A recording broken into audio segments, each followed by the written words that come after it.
Ladies and gentlemen, big hairy news.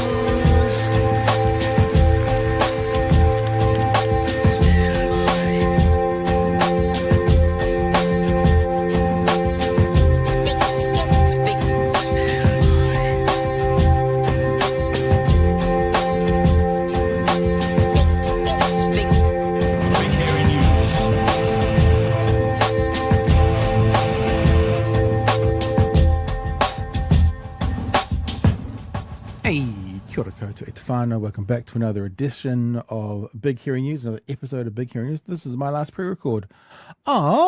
It's my last pre-record. Live show start again on Monday. Tomorrow night there's a best of the Friday night show with Emily hosting.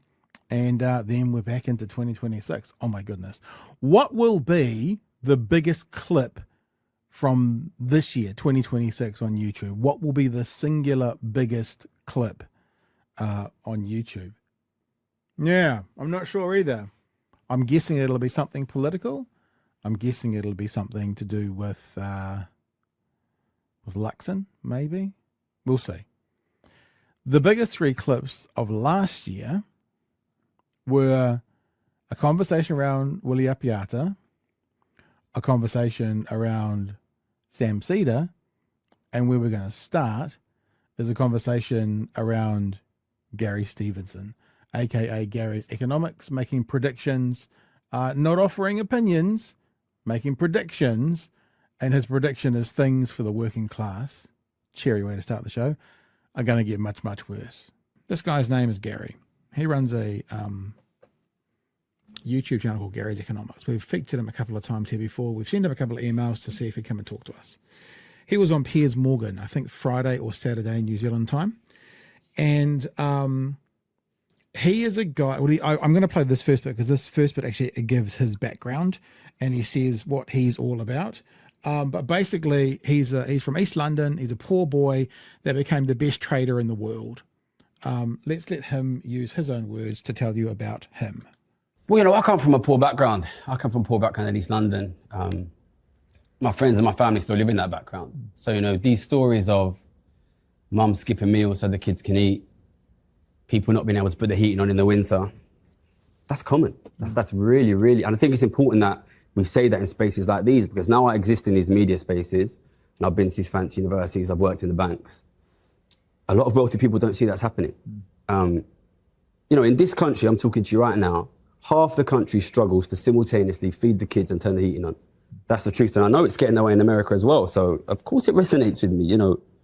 Of course it resonates with me. The poverty is out of control. There we go. So there's just his background. As you can see here, if we can, we're going to get to a few of them. So that's his background. We're going to go to a clip where he just expands a bit more on his background. I'm going to play a bit, I think, at the end of this first clip by the guy sitting next to him, Dave Rubin.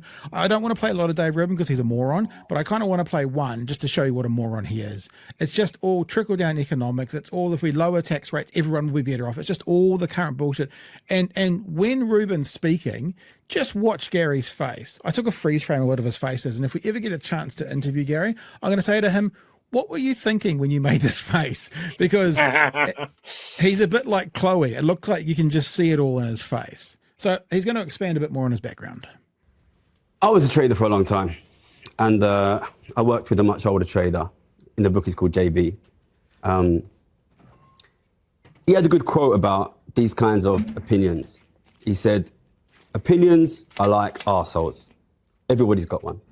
Now listen, I don't get paid to have opinions, okay? I was one of the best paid and most successful traders in the world, one of the biggest banks in the world. I put bets. I place bets. And I've been betting for 14 years that the working class in my country and the working class in your country will collapse into desperate, worsening poverty year after year.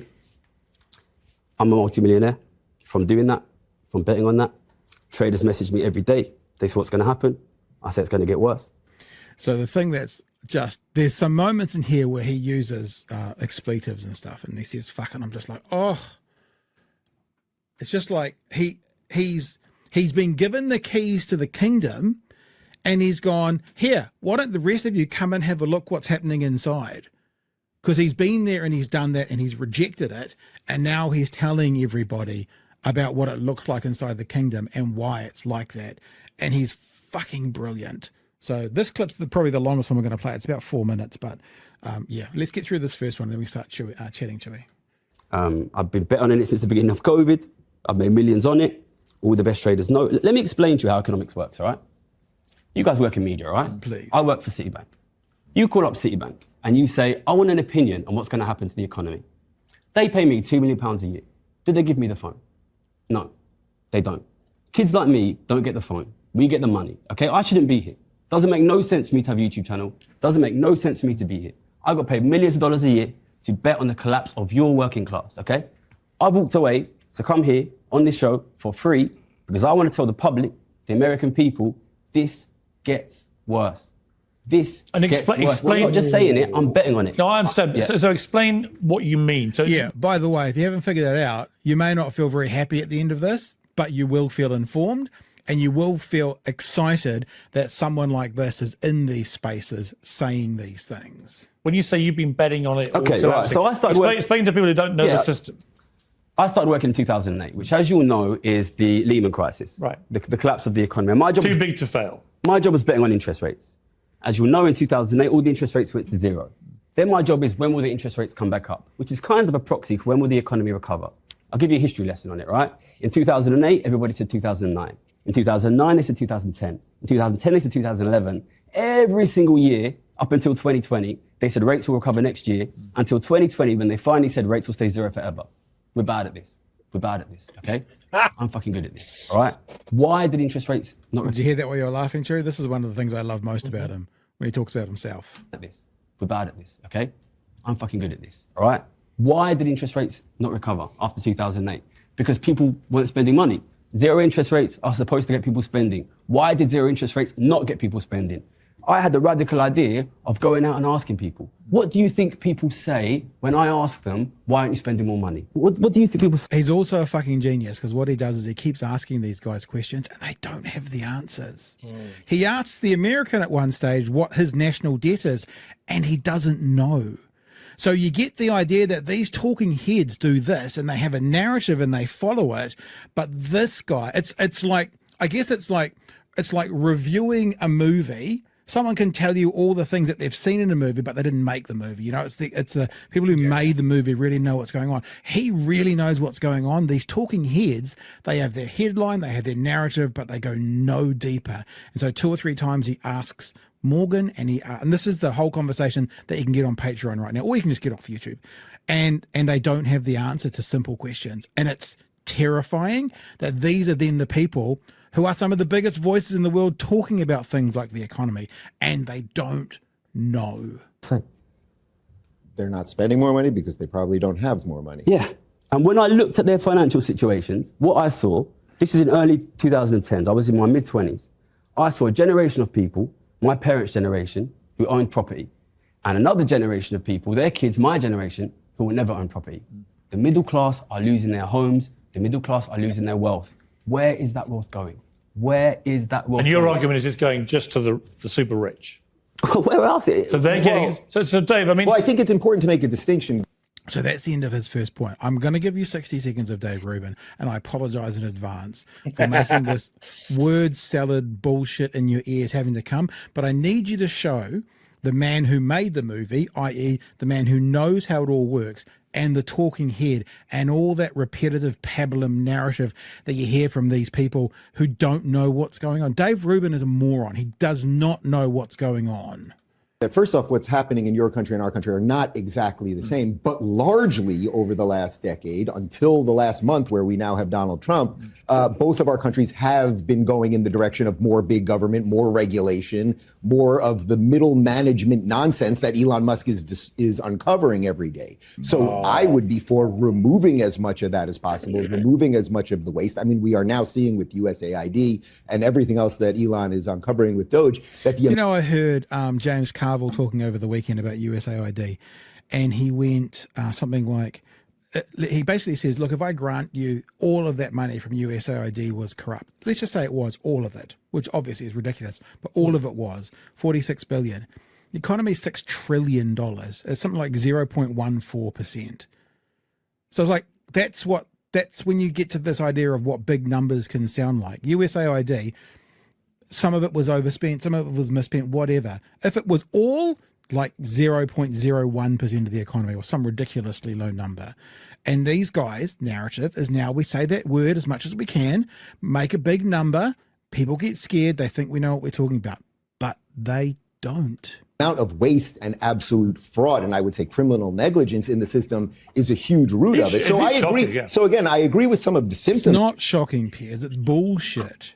You're talking about for sure. The question is the diagnosis. So how do you then say to the person that can't afford the house, how do you afford a house? Well, one way you might want to do it is I would, if I was in charge of your country or mine, I would lower taxes for everybody. I would do a flat tax for everybody. Make sure so whether you're a billionaire or whether you make $100,000 or 75 grand, whatever it might be, you're going to pay whatever the number is. We can all agree on the number. Let's say it's 10%. Look at Gary. The billionaire. Look at how Gary's listening to him. It's just like he can. I mean, this is so busted. So is still paying way more in taxes. But this type of class warfare that we've been caught up in, where the common phrase always is, well, they have to pay their fair share. Well, who decides what the fair share is? And guess what? Someone will always want more of your money. Yeah. There you go. That's the end of clip number 1. Chewy, I've got more. I've got lots of it as well. But how about you jump in and share your thoughts about what's being said as we go along? Thoughts, sir? Yeah. So you were talking about USAID. What was their budget again? I think it was 46 billion, I think. 46 billion. Okay. I don't know why that sprung to mind. The US is currently building a new fleet of aircraft carriers at $13 billion a piece.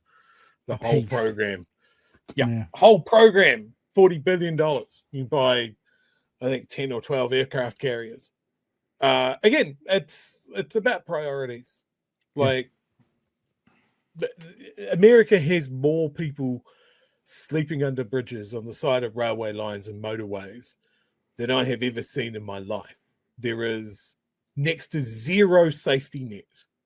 And it really comes to the fore when you're talking about the American experience, is that most people are maybe a month or two away from living in the street. They're not a month or two away from having dinner with Elon Musk.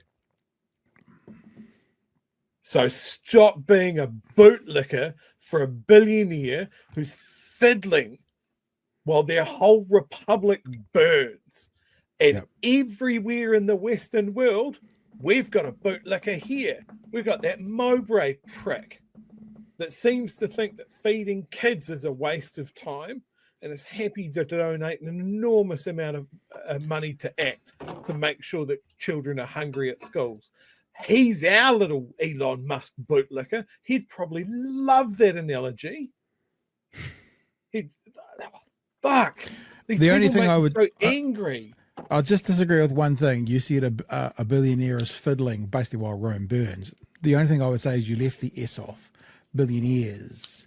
Look at his cabinet. Oh, they're all in on it. And the fact that there are working poor, unemployed, undereducated people cheering these billionaires, supposed billionaires, pretend millionaires, business people. They're cheering for them because they think that they're going to help you. Where the fuck is that coming from? Like, it makes no sense. And what Ruben's saying here is the thing that's going to fix all of this is a flat tax. I think that comes out of Sim City. That was something that you could do in Sim City to boost production. It's not something that has ever worked in modern economics. The glory days of USA building their freeway system, going to the fucking moon, completely reaching just levels of luxury in the middle class that have never, ever been equaled on this planet, was in the 50s and 60s when they were taxing the wealthiest people at more than 80%. They were able to do all of that, and somehow there's some sort of collective gas leak in that country that goes, no, that wasn't what made things great. That wasn't it to do with anything. Well, what you were talking about just- now is a part of the conversation we're about to get to. So we'll keep trucking. I wanted to play this a little bit here. I think it's everything else is like somewhere between 30 seconds and 2 minutes now, all these clips. So it's not going to be as long as that one again. But it's a part where he basically talks about, and I love this about Gary as well. It's like he doesn't have opinions, he makes predictions. And you watch Piers Morgan try to divert the conversation. Listen, I don't like opinions. I'm not really interested in opinions. I make predictions. What you've said you want is what you're going to get, right? Because this is the policy of the new government. Do you think living standards for your average working class American are going to improve? Yes, absolutely. All right, that's good. Put this on YouTube. Put this on YouTube because I'll call back. Why are you convinced they won't? Listen, I've got a video. Because Trump in his first 3 years before the pandemic, that was happening. Yes, absolutely it was. So why can't he do it again? I've got a video, June 2020, beginning of COVID, right at the beginning of COVID, okay? What's the total US government deficit now since the beginning of COVID? Asking. Do you know? They don't know. Of course they don't. It's $13 trillion, okay?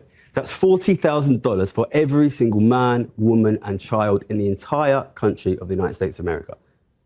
Every single man, even the babies, all right? So if you're out there watching and you're not $40,000 richer now, somebody's got your $40,000, okay? Who? Who's got that money now? So the most amazing thing I've ever seen at the beginning of COVID, we all knew governments across the world were going to give these unbelievable, enormous amounts of money out. The UK number is just over £1 trillion, by the way. These enormous amounts of money being given out. Nobody asked the question, who's going to end up with that money? Nobody. This is $40,000 for every... Imagine if the government came and took $40,000 from everyone in the country. And gave it to somebody. Nobody did the analysis. I did the analysis. Can you point, if you know your history, can you point to a period in UK history, for example, where massively punishing rich people by massively taxing them? This is the other thing I want to say that Gary does so well. These guys on the right are fucking snowflakes. In my opinion, Gary's giving out facts and logic, and the guys on the right keep coming back to, why are you punishing them? Why are you being so mean to them? Why should we have to? It's like, it's really interesting to watch one guy, this lad from East London, giving out facts and figures on what happened, and people like, and Ruben does it through this, and Morgan's about to do it, punish. Why would you punish? And Gary's like, I'm not going to fucking punish them. I'm just saying this is what's happening. It was fascinating to watch this, to watch these guys become victims and almost go to, but why are you being so mean to millionaires? Really interesting. Where massively punishing rich people by massively taxing them has actually benefited the country. Listen, because I can't really. My dad was born in 57. He worked for the post office, Royal Mail, 35 years. Never once earned more than the average wage in the country. He was able to buy a house, support family. My parents are retired now. They own their own property. They're financially secure. That's not possible now. He lived in an era where the top rate of tax was much, much, much higher. The 50s, the 60s, the 70s, in the UK, in the US, the top rate of tax on large estates was significantly higher. And in that time period, it's not a coincidence, ordinary people could afford to buy houses. They could afford to... Listen, this is not normal, okay? Read your history, right? You read Charles Dickens? Charles Dickens? In this country we're talking right now, 150 years ago, ordinary men and women lived in desperate poverty, okay? That's going to happen again. That is what, it's not normal. Hold on, but making the argument that 40 or 50 years ago the tax rates were higher and somehow that made things better. First off, times change. The giant middle bureaucratic state that Donald Trump is constantly fighting was narrative. It's all the government's fault. It's not nearly as big 50 years ago. So again, I'm talking about this from an American perspective. As we're uncovering this waste, the idea that, only if we took 10% more or 20% more from this person or that person, I don't think makes sense. As it pertains to COVID, I would say, yes, COVID was a giant wealth transfer from the poor to the rich. I was against lockdowns. I was against putting people out of work. I was against virtually all of the regulations after 2 weeks to slow the spread. So again, that's got giant government programs creating the conditions that create all of the economic and social and cultural problems that we have. So the solution to that, I think, is exactly... Yeah, you can see Gary just chomping at the bits to get in, what we have seen for the last month, which is let's deregulate, let's figure out where the fraud is, let's give people more of a chance we can deregulate the banks so that they're willing to loan again, so that people can buy houses again. Let's stop printing money so interest rates go down and inflation goes down so that people can actually get loans, so that America loans right now are something like 6-7%. It's very hard to buy a house at that rate. When I bought my house, only a couple of years ago, it was around 2.9%. Well, then it's valuable because, okay, you're going to pay a little penalty and hopefully your house goes up over time. So just removing the government and the regulations and the waste, that to me is the answer, not just I need that guy's money and I really would like it. Can I ask a question? You've accepted. There we go. So number 2, all you could hear is that neoliberalism, boom, and again, talking points. Next, we're going to talk about Gary speaks to Dave Rubin and he asks him if he can see a connection between the wealthy getting wealthier and the poor getting poorer. Do you want to say anything before we hit play, Chewy? Traditionally, historically, that's been a really dangerous thing. Expand. When the poor get poorer and the rich get richer, the poor do notice. Mm-hmm. And I think I'm on record here that if we don't do the choppy, they'll never stoppy. Okay. There's a tipping point in modern society, well, in any society of inequality. At one stage in this conversation, it hasn't gone well for people. Stage in this conversation, Gary gives a 6-word answer. I'm not going to spoil it, but the 6-word answer should be the left slogan when it comes to tax for the next 20 years.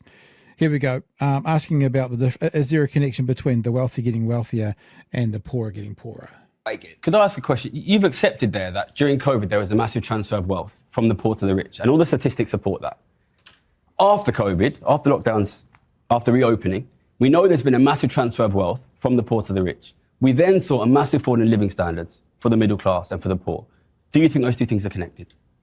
From an American perspective, I would say those things are largely connected because they decided to print money relentlessly. That's what we did. We did the Inflation Reduction Act, which was actually an inflation increase act. The average increase in US billionaires' wealth in the first year of COVID was more than 100%, doubling of wealth.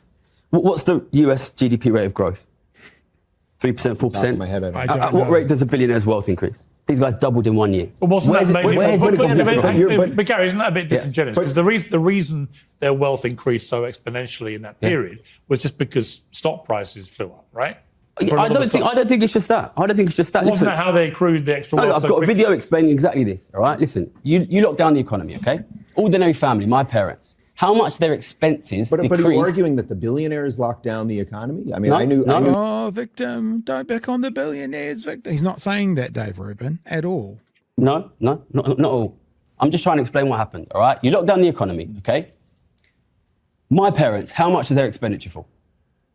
Basically nothing. Basically nothing, because their expenditure is entirely rent, mortgage, food, bills. Like, that's poor people's expenditure. Right. Whose expenditure falls during COVID? The people who normally would go out and spend a lot of money. People who have a lot of luxury So they spending. were spending, Non-essential they were spending, accumulating right? more money. So if you ban luxury spending and you replace it with, as you say, government printed money, what's going to happen?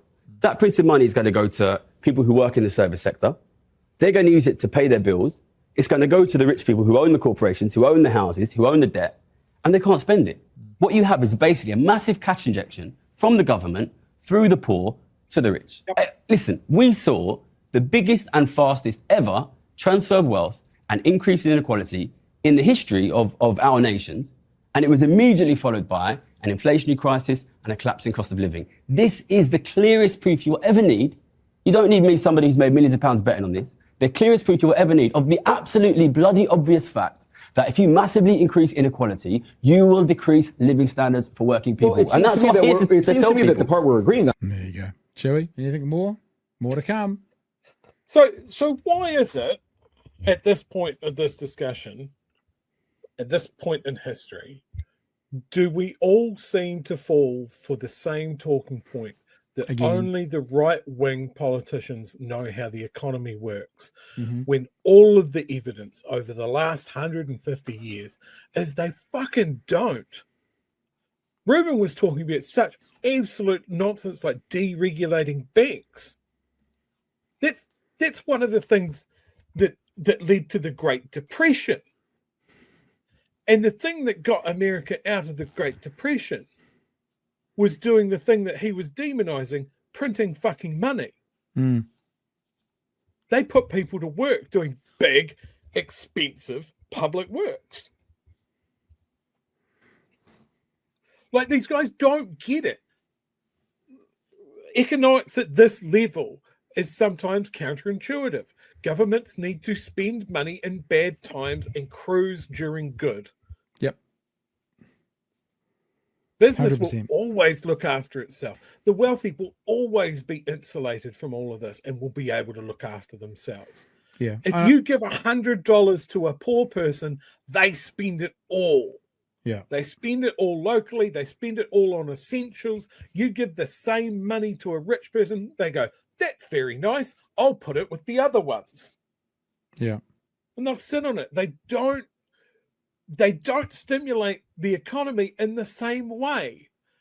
Elon Musk buying another private jet doesn't stimulate your economy as much as paying for the poorest half of your population to go and buy groceries and pay their landlord's rent or pay off their mortgage. It's just like, why do we keep forgetting this? I'll tell you why. Because the people that fucking benefit from it benefit from us getting it wrong every single time. Yeah. And it's we're about to move the same pricks. We're about to move into the part of the conversation where these guys go into victim mentality again. And Gary has to say, I'm not blaming them. I'm just saying what is going on. And the formula that I just pointed out, wealth going into the working class, then up to the wealthy who then sit on it, means that when they can spend it, now the working class, the poor, are now competing with the wealthy who for those 2 or 3 years had this pile of cash just growing and growing and growing and growing and growing, and then being priced out of the market on things like their eggs if you're in America right now. Let's have a listen to the victim mentality of the right. Yeah, I don't really see the correlation between that reality, which we can all agree to, and the fact that it's the billionaires' fault for getting richer. Exactly. When actually a lot of that wealth was just accrued from... Listen, I'm not Mahatma Gandhi. I'm not Mother Teresa. I'm not a moral philosopher. I'm one of the best economists in the fucking world at this, okay? I'm here to tell you what's happening. If you massively increase inequality, these guys, they don't just sit on that $10 trillion. They don't just sit on it. They use that to buy assets. They buy the assets that ordinary American working families need. The reason why American families, their kids can't afford homes is because they're now competing with a billionaire class that is $10 trillion richer. $10 trillion, that's $40,000 for every American man, woman, What do you say to that? Well, I would say that even if we were to take that premise as true, so I'll go with you on the premise, the fault would not lie within the billionaire doing something that is right. So if we're in agreement on that, I think that's positive. But where does the poverty lie? So then the issue really is, what would you want a competent government to do? And I think what you would want a competent government to do is make sure that there is as little waste as possible, that we're not spending money on trans comic books in Peru, which is literally what we're finding out right now. And we're going to perhaps audit the Fed and find $13 trillion in debt. And they're worried about an $87,000 grant to an LGBT group. 13 trillion, 87,000. out where the trillions of dollars to Ukraine went and everything else. And if we have a proper accounting, the same way you run your household and anyone would run their business, then we could probably address some of these issues. But I'm glad to hear that we're not really blaming the billionaires who are just playing the game as the game is set up. Yeah, what you want to change is the system. Yeah, look, I'm not here to blame nobody. Listen, I'm a rich person. You're a rich person. I just met you today, but you've got a very nice suit. I'm doing all right. It is a new suit. Listen, I'll tell you what a competent government would do. A competent government would stop. Sorry, I just thought we'd pause and Mr. Luxon, I think this is a message for you. Okay, we with that now? Mr. Luxon, this is for you. I'll tell you what a competent government would do. A competent government would stop this massive, massive increase of inequality from accelerating out of all control. How would you do it? So do you agree with Donald Trump's policies on that? Because by lowering taxes, by lowering regulation, by getting rid of inefficiency, I mean, I'm with you How on the rich is Elon Musk? How rich is Elon Musk? He's worth trillions, I don't know. Okay, let's say he's worth $300 billion. Okay, what is his passive income going to be on $300 billion? I understand. So you want $15 billion a year. $15 billion a year. Okay, what's $15 billion a year per week? We're talking about something like $300 million a week. Well, what's your point? These guys have no choice but to buy up the assets. These guys will buy up all of the assets. If you allow these people to be extraordinarily rich, they're not bad people. Well, in some cases they might be, but also, I don't know these guys, right? They will buy all the assets, and ordinary people will own nothing. So they have no choice but to buy the assets, Chewy. They have no choice. They've got no place to go. They have to buy the assets. Working class, middle class, poor are competing with the people who are able to sit on piles of cash, because in general, you don't want to sit on piles of cash. They need to do something with it. You're competing in the housing market. That's what it would be in New Zealand, at least. Mm-hmm. It's a new game, right? Like you can't just let your money just sit there in a savings account. How boring, how gauche. I just say my life took a dramatic turn. I mean, I wake up in the morning and I have $2.8 billion in the bank account. Oh, nice. I know, yay for me, right? Yay for you. There would be signs. There would be signs that had happened. But eventually, where is your moral tipping point? When you can look at that money, look at all the problems in the world and go, man, someone should fix this. Not me, but someone. I always come back to that famous conversation that Elon had on Twitter of like, how much money would it cost to cure world hunger?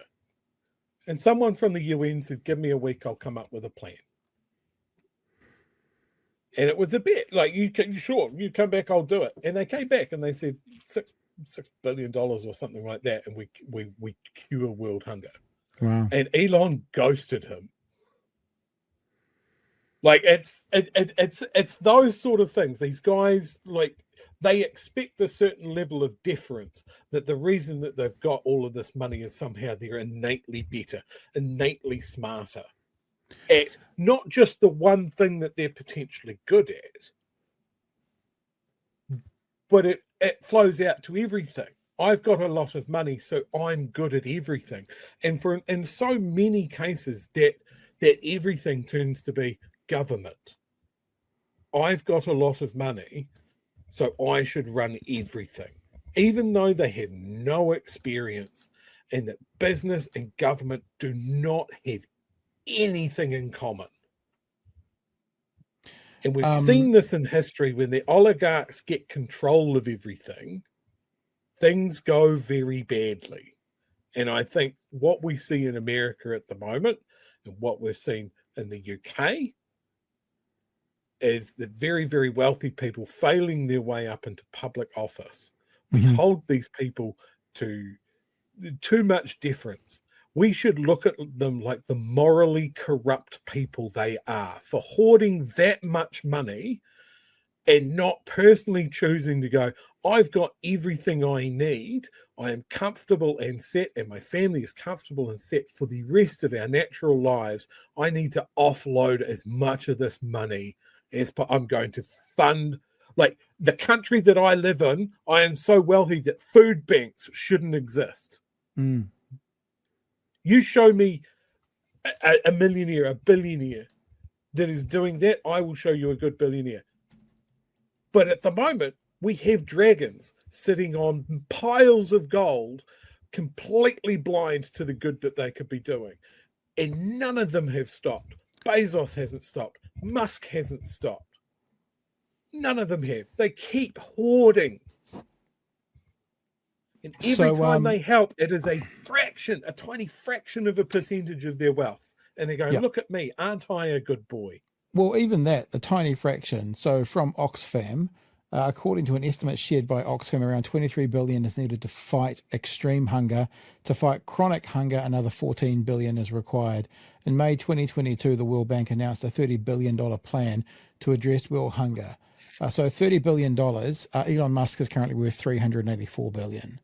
So he could fix world hunger and still be worth $350 billion. So that just goes to show what the numbers are. We are going to keep going though, because I want to get through some more of these, and we'll continue this conversation. I just wanted to play this bit for you as well, because this is this victim mentality. You know, why are you portraying Elon as a bad guy? And you'll notice at no point has Gary said anything disparaging about the wealthy. He's talked about the way to end the inequity in society. And because these guys find it uncomfortable, because it might mean them having to do something more or give up something more, they see it as an attack. And it's the ultimate snowflakes on the right. Portray him as one of the bad guys, I think, is probably very unfair. I ain't here to call. I ain't never met Elon Musk. Yeah. I ain't never met the guy. He could be a nice. Have you met him? I met him once last year for Well, a look, couple of if hours. he wants to copy my book, I'll sign one for him. We can send it over, right? Look, listen. I'm not here to attack Elon Musk. No, but you know my point. I'm here to He protect. can afford a copy. I'm He'll here buy to it. protect my people's ability to feed and house their children, and they're losing that. Right. They're losing that. And listen, But why is that Elon we are Musk's not- fault? Because he's I ain't saying employing Elon hundreds Musk's of fault. thousands of This people. is because wealth inequality is rapidly Classic increasing, and Piers. wealth is being sucked out. Yeah, do you see what I mean? It's like, but we're just rich. What can we do? What should we do? I hear you, but why? But what can he do about it? I don't. Well, I just gave you an answer. 30 billion to solve world hunger is worth 384 billion. So he could still be worth 350 billion and solve world hunger. If he chose to, he could do that. Or he could also send out 125 tweets tomorrow, amplifying the worst voices in the world. 125 tweets, amplifying the worst voices in the world, solving world hunger, tweets, world hunger. He's going to go with tweets. He's going to go with tweets. Elon, listen, I don't expect Elon Musk to do anything. I'm not here to talk to Elon Musk. I'm here to talk to the American public and to tell them I get paid millions of pounds a year to watch your class. So what's the answer? Give me your answer. If you're now, It can only be taxed. let me make you the Now, truth. for people in the audio podcast that might have got lost in that, the answer to the question, what needs to be done, he said, it can only be tax. It can only be tax. That's the answer that one of the best traders in the world, who has read the system right for the past 15 years, is giving. It can only be tax. With any of the things that Donald Trump's doing as per the economy or anything that we've seen in the last month, I don't think that they're going to work. I don't think because I am somebody who has made millions of pounds betting that growing inequality will reduce living standards, and he's cutting taxes on the rich. Listen, let me ask you a question, Mike. You've already accepted if we massively increase inequality, that can decrease living standards. If we massively decrease tax on the rich, people who make passive income of $200 million a year, do you think that will affect living standards of the middle class? I don't know. If they increase their ownership of wealth, if they increase their consumption of goods and services, where does it fucking come from? Say again, Trey? I believe Ruben there was telling the truth. That he doesn't know. He doesn't know. Because he doesn't get asked questions. He pontificates in front of a camera and never gets challenged, like this person who has done the mahi, who has done the work and continues to do it every day. Their ownership of wealth, if they increase their consumption of goods and services, where does it fucking come from? Listen, we have sat here in the last 5 years. We've watched the biggest ever increase in millionaire and billionaire wealth in the history of this planet, immediately followed by a collapse in living standards of the middle class, a complete collapse in the ability of ordinary people to own assets, and nobody's drawing the connection. Gary, let me ask you a hard question. Can you point to a country in the last century where socialism has worked? Fuck off. You just notice that word has never been used. This is what the right does a lot, actually. What the right will do is they will complain about how the left always talks about X, Y, and Z like this. Socialism hasn't come up. Gary's never mentioned socialism. I expect he's probably a capitalist if he's worked in that world and still talks about being worth millions of dollars. But the right will go, oh, the left are always wanting socialism. That hasn't been said once tonight. But listen to his answer, Chewy. I think you'll like it. Yeah. In the last century where socialism has worked. I will point to a country where taxing the rich at a fair rate led to good living standards for working people, United States, 1955. There you go. That's exactly the point you made before. United States, 1955. I've got several other clips to go, but they're only like 30 seconds. And is there anything you want to talk to now, or shall I just roll? Because I'd like to get to these because it's worth seeing. He's absolutely right. Tax is the answer. If it wasn't the answer, then the rich wouldn't be so aggressively anti it. Yeah. Like they wouldn't pour so much money into parties whose whole thing is cutting tax for the rich, that somehow cutting tax magically stimulates the trickle-down economics that we've been talking about since the 80s. That has never worked. That is the answer to that question. Show me where socialism has worked. Show me where trickle-down economics has worked. Yeah, 100%. I'm completely with you on that. The other thing that I like about Gary He gives us his nutshell argument now, and then we're going to play. I'm going to go straight into another clip where he actually basically says, "I'm not a good guy." So the other thing is he's not setting himself up to be this good guy. These two guys try this gotcha with him about, so how much money do you give away? Oh, you're telling us to give our money away? How much do you give away personally? That comes up. We don't really play much of that because it's all bullshit. Yep. That's all bullshit, though. We don't go there because he's not actually telling these guys to give their money away. What he's saying is the system needs to be changed. That's why he said, I don't know about Elon Musk. I'm not telling him to do anything. He's trying to tell people what's going to happen. He's trying to change the system, is my reading of it. But the first part here, it's only 30 seconds. In a nutshell, what has Gary been talking about? That somehow, if we can just take from these people, it's not to say that the system I want to be is clear. perfect. I'm not trying to but take if we from the can- rich. I'm not trying to take from the rich. But you just said you wanted to get us back to 1950s rates of tax. I am trying to stop the redistribution. I am trying to stop the redistribution that is happening in front of our eyes. The American middle class, the British middle class is dying. Their wealth is being sucked away and is being owned by an international super rich elite who pay no tax, while the people watching this show pay 40%, 50%, while billionaires pay nothing. Let me ask. There you go. There's the first one. Second one I'm going to go roll straight into, Chili, is talking about, he basically, they kind of start to attack him and he goes, I'm not a good person. Like, I'm just who I am, and I'm not sitting. And I think you heard it in that answer. He's not telling anyone to do anything. He's not telling the wealthy to give their stuff away. He's wanting to change the system to see the transfer of wealth be more fair, my words.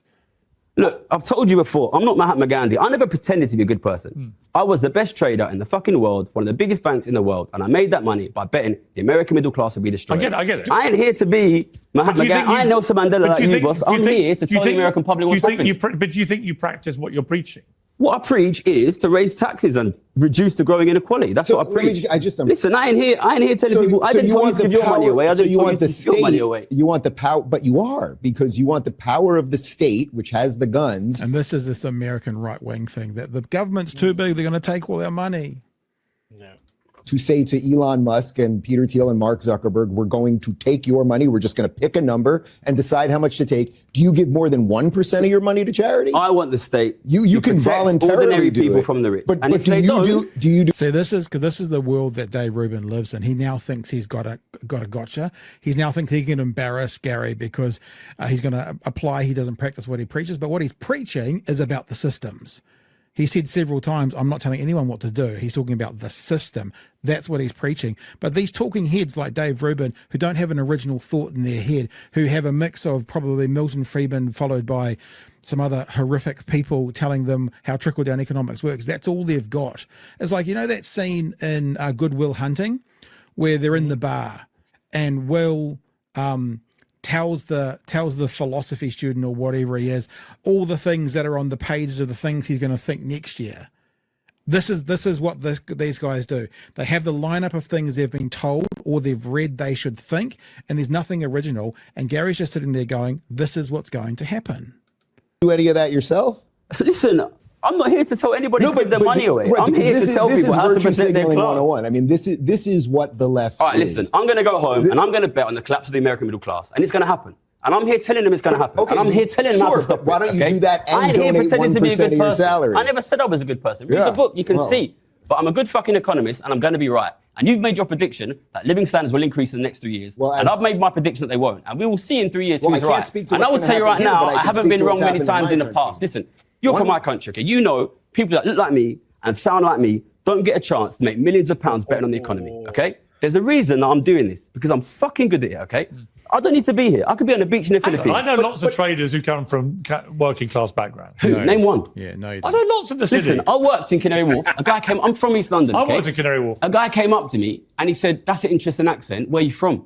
I fucking worked in East London. Listen, Piers.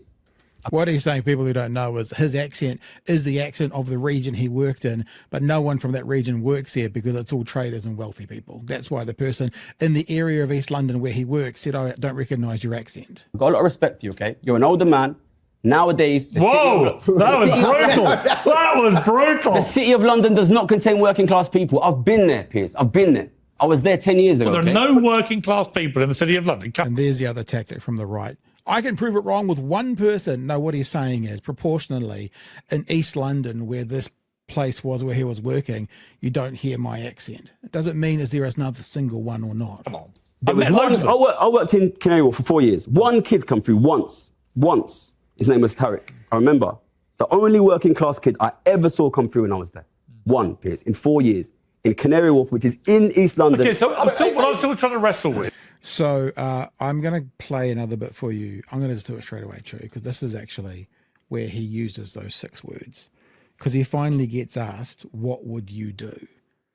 And so now we've spoken to the media who are watching. Now we'll speak to the Labour Party who are watching. Write these 6 words down, right? Because I think the Greens are probably already there. Labour, write these 6 words down and run with them for the next 2 years and then the next 20 years after that.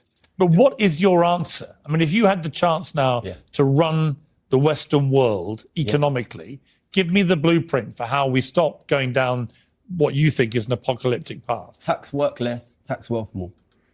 Tax work less, tax wealth more. Tax work less, tax wealth more. He's got 60 seconds and then we'll talk about that.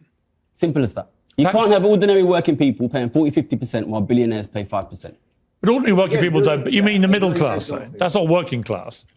Working class people pay 30, 40, 50% once you include everything. Once you include their VAT, once you include their income taxes, GST, they do. They do. Once you include their health taxes, What it's would you essentially be for a flat tax? Pick whatever the number is, 12% on No, because it won't work. A flat tax obviously not going to work. Listen. So what would you like to see? I know you're an American, okay? Listen, look at the history of my country, okay? For hundreds and hundreds of years, a small, tiny, super wealthy elite lived the fucking dream while ordinary people live lives of desperate poverty, okay?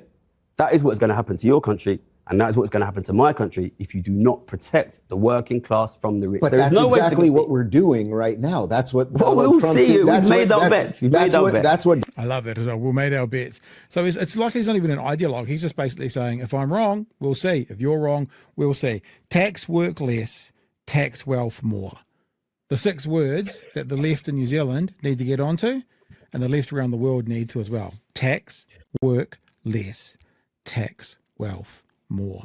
I think there's a T-shirt coming out with that. Chewy, any thoughts? I've got a couple more to play, but they're both 30 seconds. Look, America is an extreme example, but this is a problem that is faced throughout the Western world. Like that question that we heard earlier of show me a place where socialism has worked. Show me a benefit of high taxation. The US rebuilt the entirety of Europe at the same time as having these very high standards of living in the middle class.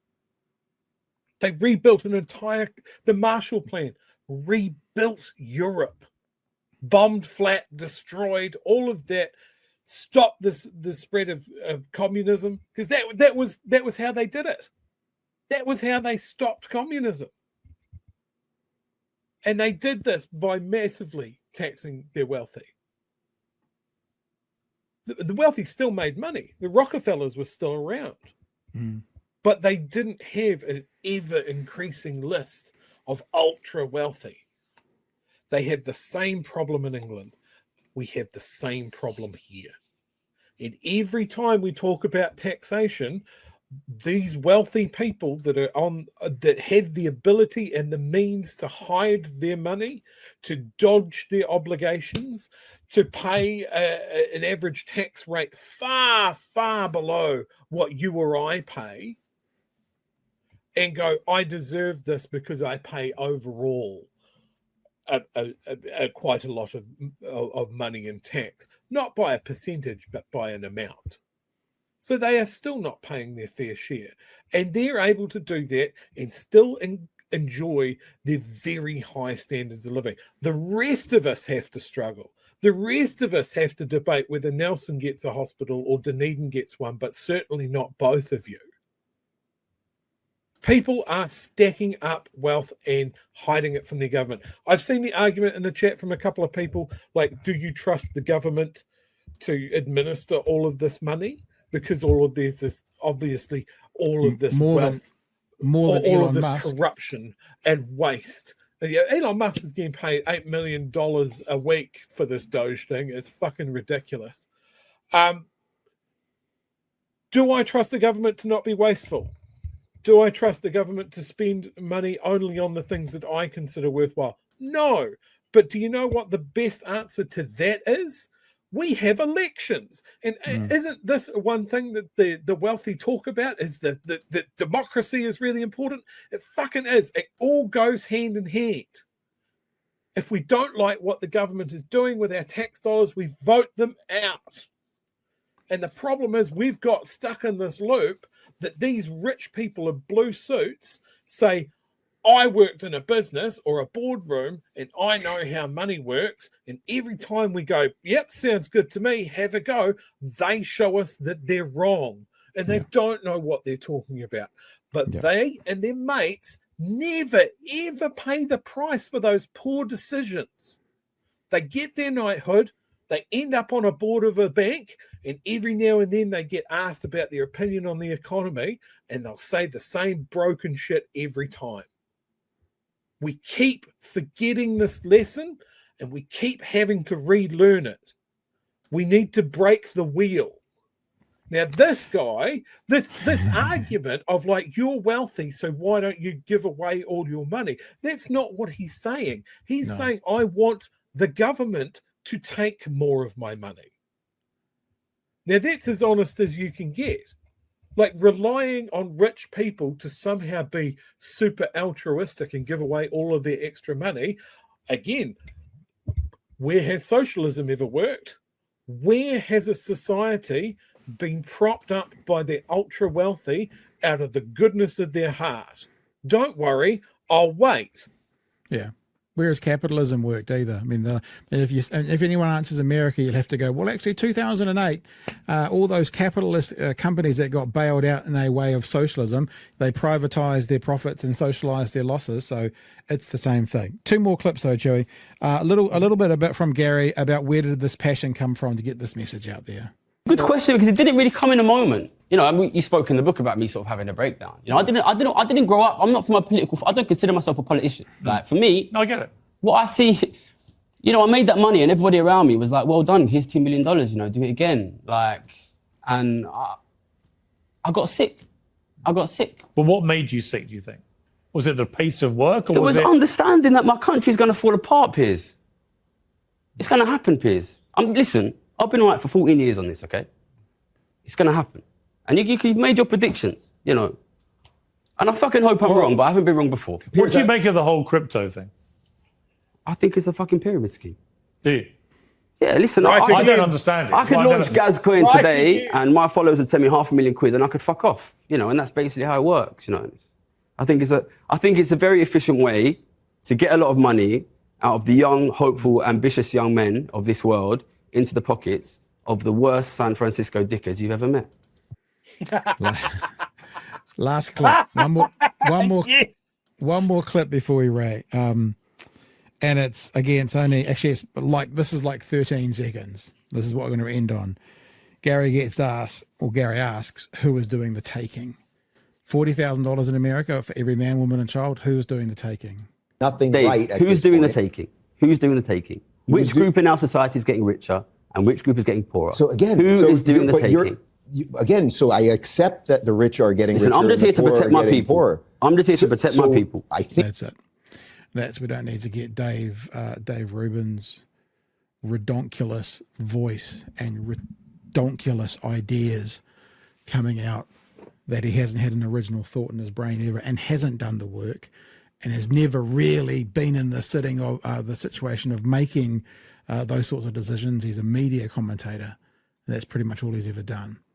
So if I have to throw in with one camp, it's going to be in with Gary, because he's been there, done that. He's got the keys to the kingdom, and now he's opening the door for us to see in. That's all my clips, people. That's all my clips for tonight. One rant and we can all go home. All right. I always like when we look at the lists of where citizens are happiest, and it's always those Northern European, Scandinavian countries with high taxation. Yep. You look at the happiness of their citizens. Then you look at their schools. Their teachers are well paid. Their kids well educated and fed. Their hospitals are glorious. And I think that is the thing. If you are paying a lot of money but you're getting good returns for that. The machinery of government is working. The streets are clean. People that need help are getting help. They're not on the streets bothering you. Crime is low because employment is high and wages are good. There are no waiting lists for hospitals because they're well staffed. Why is it that you compare the wages of teachers, policemen, nurses, junior doctors, all of that sort of thing? Those wages are static. Somehow they've got to go fucking begging for pay rises, and they drag on for 3 years and that sort of thing. But our politicians, their wages go up. It used to be that I believe that politicians' wages used to be tied to teachers' wages.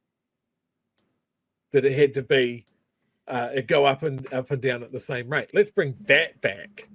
That would change some things. We've talked about a huge range of topics on BHN, and it all comes back to the same thing.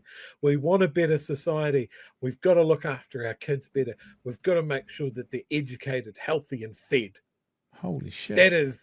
That is they don't, like we've talked about education standards, and apparently it's new curriculums, but it's not more teachers. It's not retaining them. It's not keeping that knowledge. It's not keeping class sizes down. We want to go to hospitals that are not falling down and be staffed with an appropriate level of nurses that we have trained and that we retain, because their work is valuable. It's important to our society, and we reflect that in their pay. All of these things come back to tax. That is the mechanism that we have. Just so you know, because I had a look what you're doing. The average teacher salary in Sweden is between 30,000 and 40,000 krona a month, which is like 5,000 New Zealand dollars to 6,500 New Zealand dollars a month. Starting salary for a primary school teacher in New Zealand is in the 40s or something. Starting salary in Sweden is more like 65, 70,000 New Zealand dollars. That's I'm just as a, I mean, yep, cost of living, that kind of stuff could be different. Sure, fine, but there you go. There's the response to that. Let's use me, your friendly podcasting host, as a yardstick. My real human daytime job is selling phones. I make $70,000 a year on average selling phones. It's something that doesn't keep society ticking. It's not something that improves generational outcomes or that sort of thing. You should totally buy a new iPhone or a new Samsung from me, though. I tell you what, I'm good at it. But why am I valued more than a junior nurse or a junior doctor or a teacher? Yeah. What is my input to society compared to that? That's not an argument to pay me less and them more. Their job is more valuable. They've had to study to do it. It's important. But we have to dicker that teachers get paid too much, apparently. That we can't have enough teachers for a classroom. There are two big problems that Western society in general needs to solve. Taxation and housing.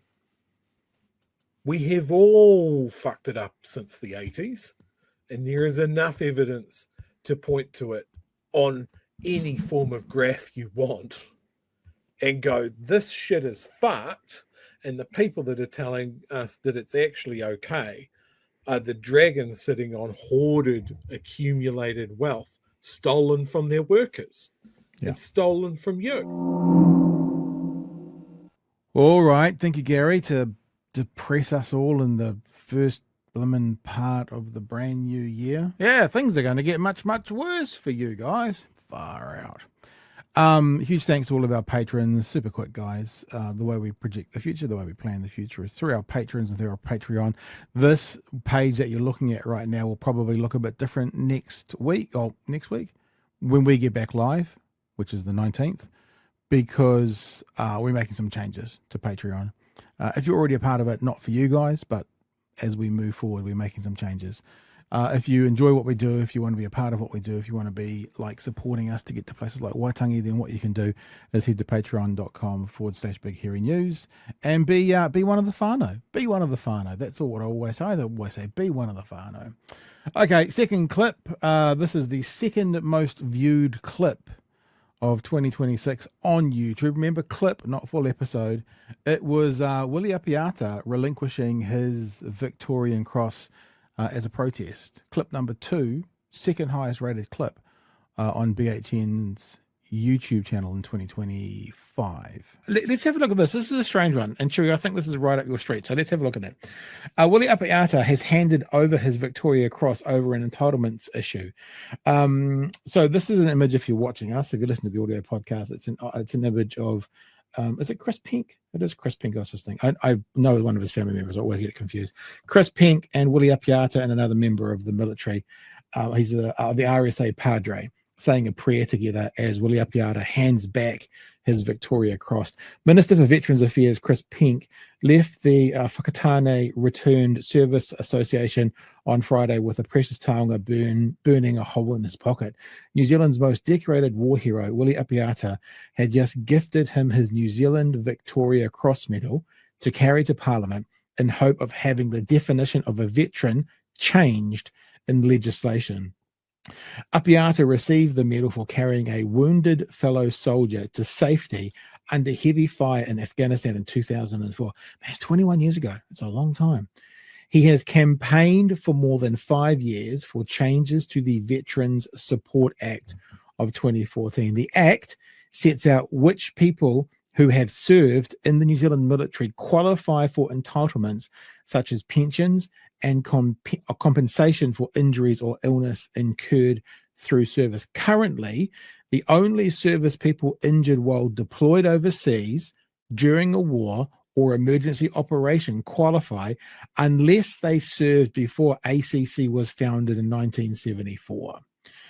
That means they have to be born in the 1950s. So, there are many versions of the definition of a veteran, Apiata said. The definition that resides within our country at the moment splits us into two peoples when we should be one because we all gave service.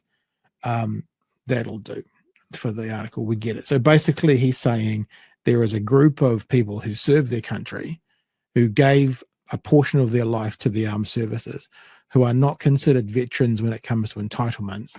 And because of that, Willie Apiata has handed back his Victoria Cross, saying, I can't wear this until this issue is sorted out. Now, Chewy, we all know that you are a history buff and you are I'm going to say a fan of war. You know what I mean? You investigate war. You're a student of that world. So I don't have much to add to this because it just seems massive to me. You'll have much more knowledge on me. So the floor is yours, sir.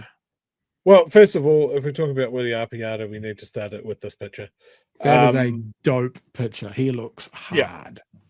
That is, I believe, taken just after one of his combat actions in Afghanistan. It might even be the one that he won the Victoria Cross.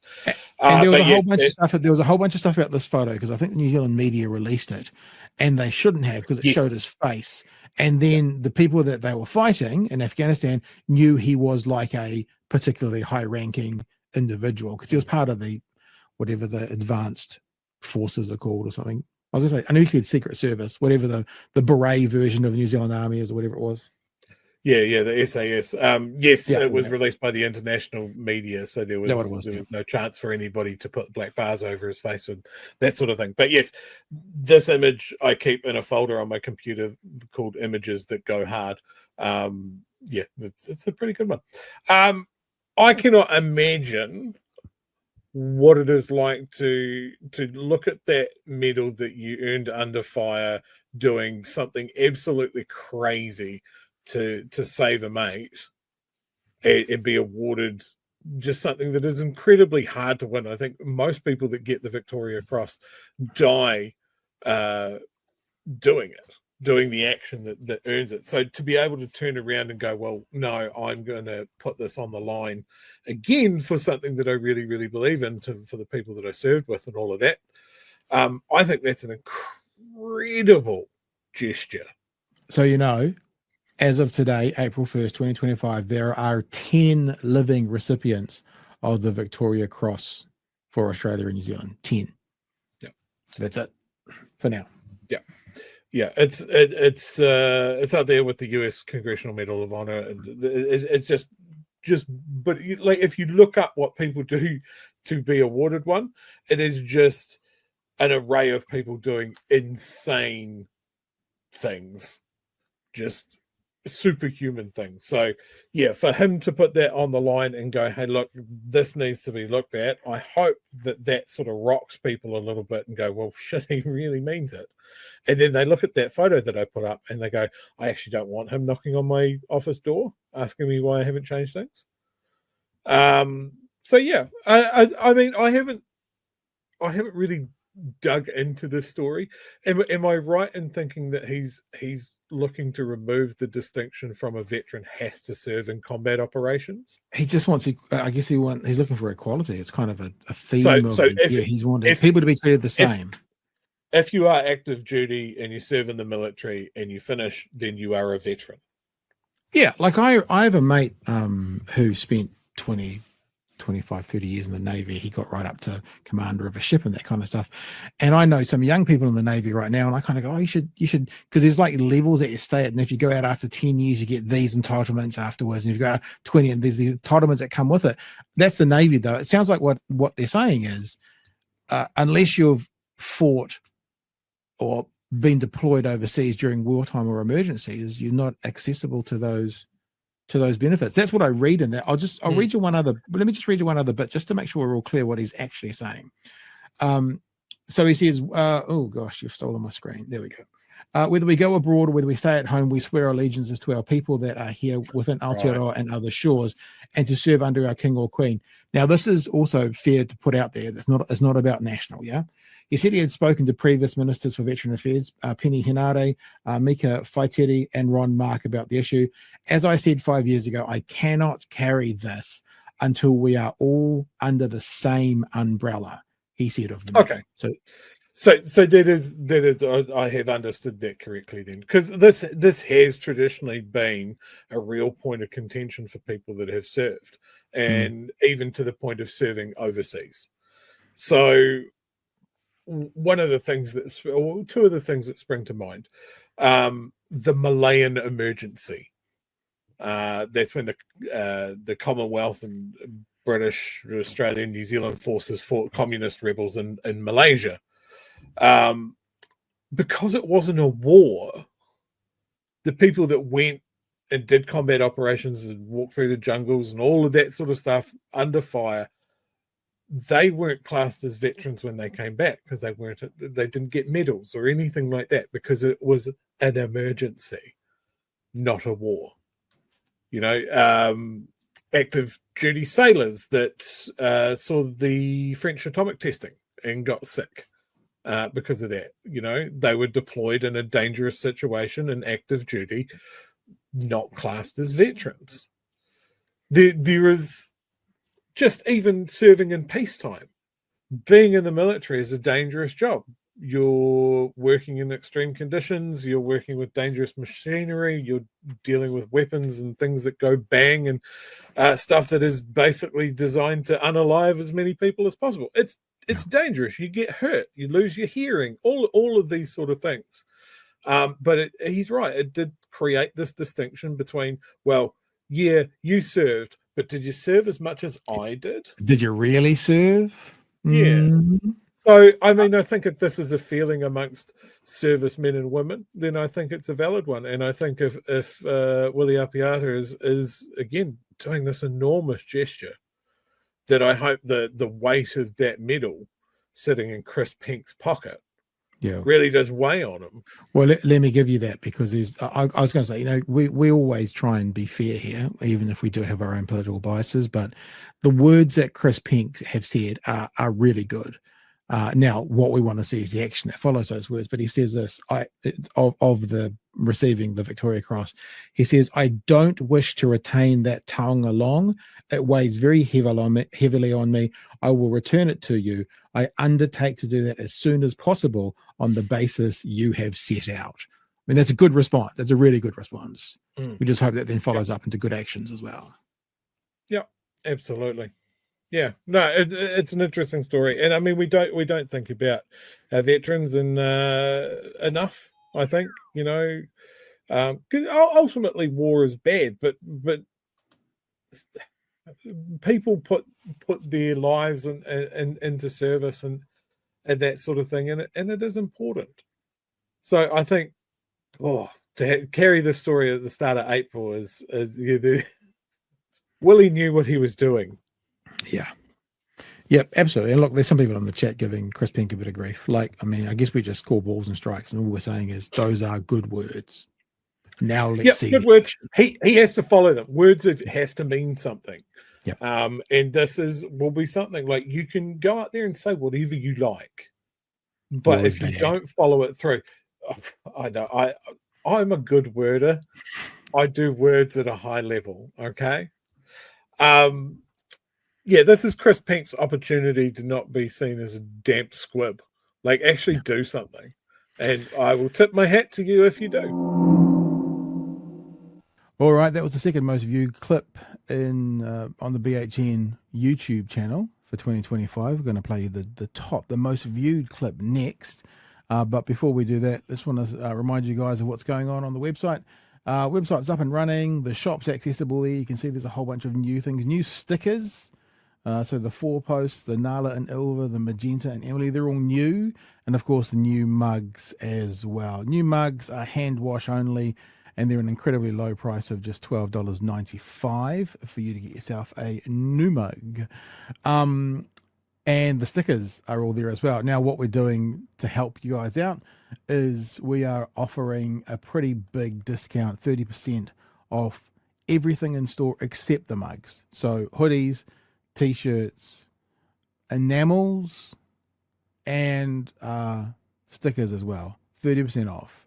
So stickers, say $5, or if we were going to get, I don't know, let's jump into Nikki Noboats, and you can get like a 10-pack. What's a 10-pack? A 10-pack's $40.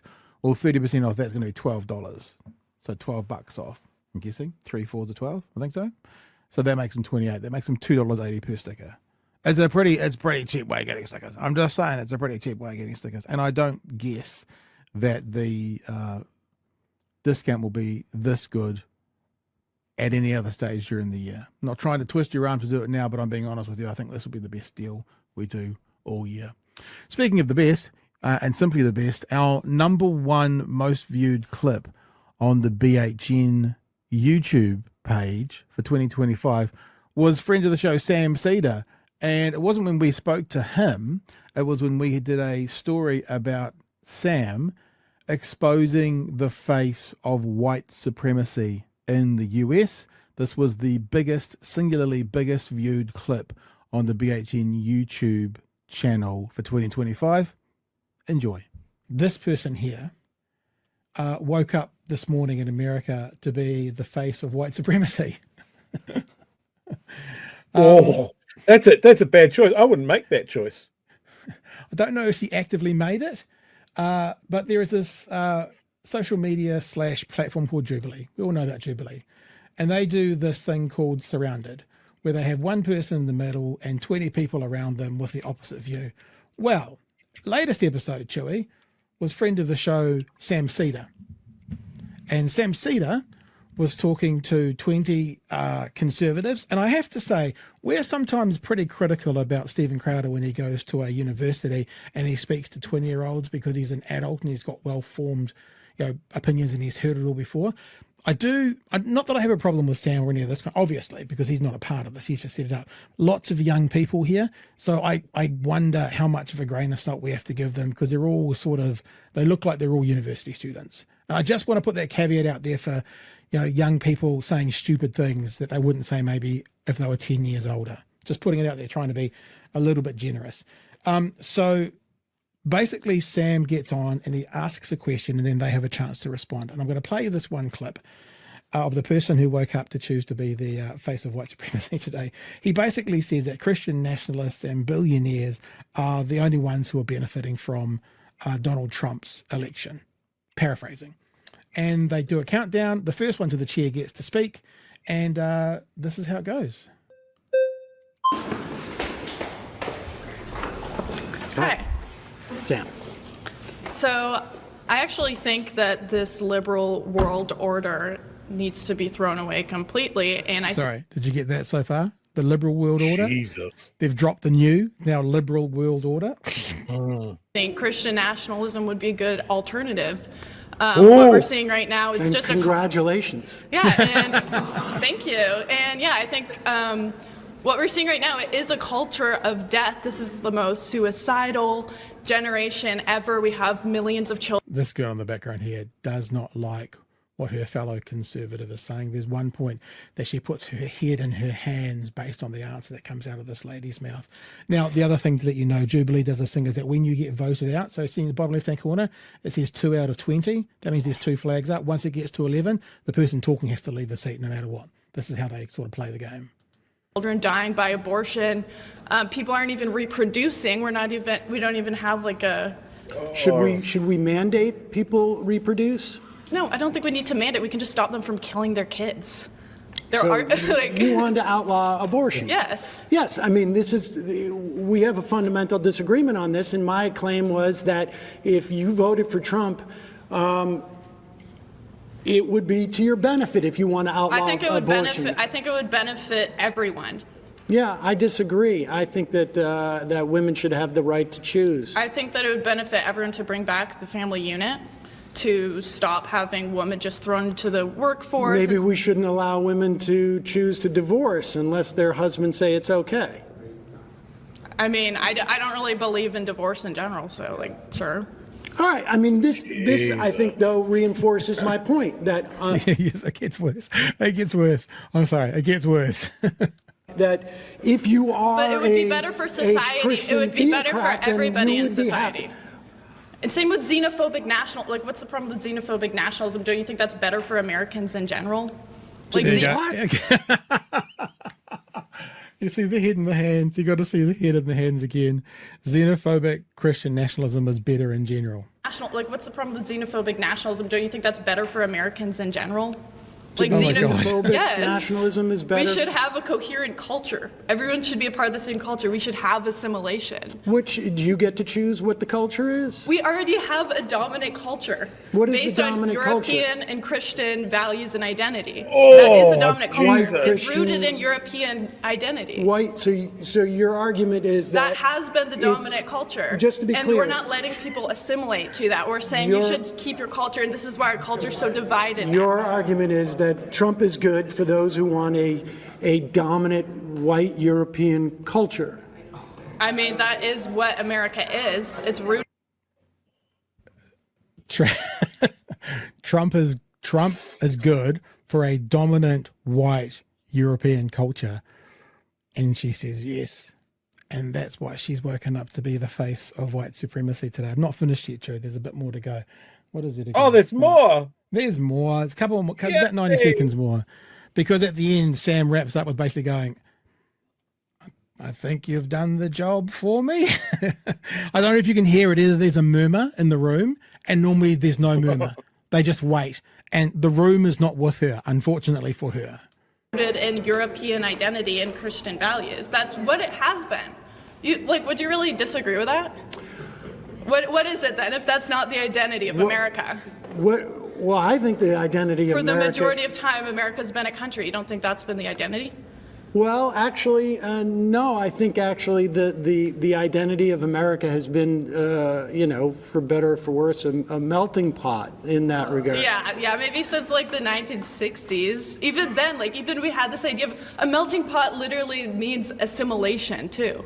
It means melting. It means you're assimilating to the dominant culture. Is that not what melting means? No, it doesn't. No, just by definition, no. If you put a whole bunch of ingredients together, even if you have twice as much sugar as anything else, it doesn't all become sugar. The melting pot, you put all these ingredients together and they all become sugar. They make a new product. They make a new product is what they do. That's the idea of melting. And now instead we're saying there's something wrong with xenophobia. Culture. No. I mean, look, I got to be honest with you. Like, you and I have a fundamental disagreement. We will never see eye to eye on this. It's a choice. And people, I think what you're expressing, though, is really what the Trump movement at its heart is about. Yep. And I think that's problematic. I disagree. I don't think Trump's like anywhere close to being a Christian nationalist. That's ridiculous. Like, Trump's basically a Democrat from like 15 years ago when it comes to social So you don't think that he's conservative enough for you? Oh, definitely. Nowhere close. No. He's not xenophobic enough for you? No, he's trying to import a bunch of H-1Bs. Are you kidding? Right. Oh, so you want to get them out too? Yeah. No, I mean, I think you're making my argument for me. All right. Well, okay. I'm just saying he's not even in this. Okay. There you go. So Trump is not hardcore enough for that young lady. Remembering that she's probably 19, 20, give her some grace, but that'll have come down through various channels to get to her. Yeah, that's what you've seen there is the argument of immersion. Like, she has been fully immersed in those worldviews for years. I think, Chet, you would have seen my face through that. There's a couple of questions. Have I seen this format before? No, that's the first time I've come across it. What really shocked me there is in the mid 2000s through to the late 2000s. I did a bit of work for an anti-racism group where I'd look for people online, New Zealanders online, building those links with overseas white nationalist groups. So I used to hang out and impersonate neo-Nazis.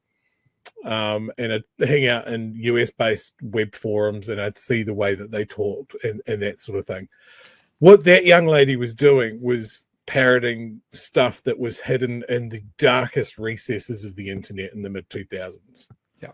And now she has all the full confidence to spew out views that wouldn't be out of place in the 1930s Germany.